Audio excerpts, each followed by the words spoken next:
आप अपनी मंजिल पर कभी नहीं पहुंच पाएंगे अगर आप रास्ते में भौंकने वाले हर कुत्ते को पत्थर मारेंगे। शीशा और रिश्ता दोनों नाजुक होते हैं, मगर इनमें एक फ़र्क ज़रूर होता है। शीशा गलती से टूटता है और रिश्ता गलतफहमी से। जब रोटियां 4 हों और खाने वाले 5, तब सिर्फ माँ ही कहती है कि मुझे भूख नहीं है।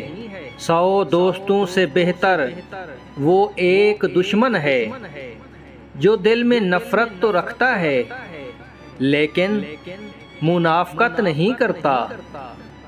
जिस्म की चोट तो वक्त के साथ ठीक हो जाती है, लेकिन लफ्ज़ों के ज़ख्म कभी नहीं भरते।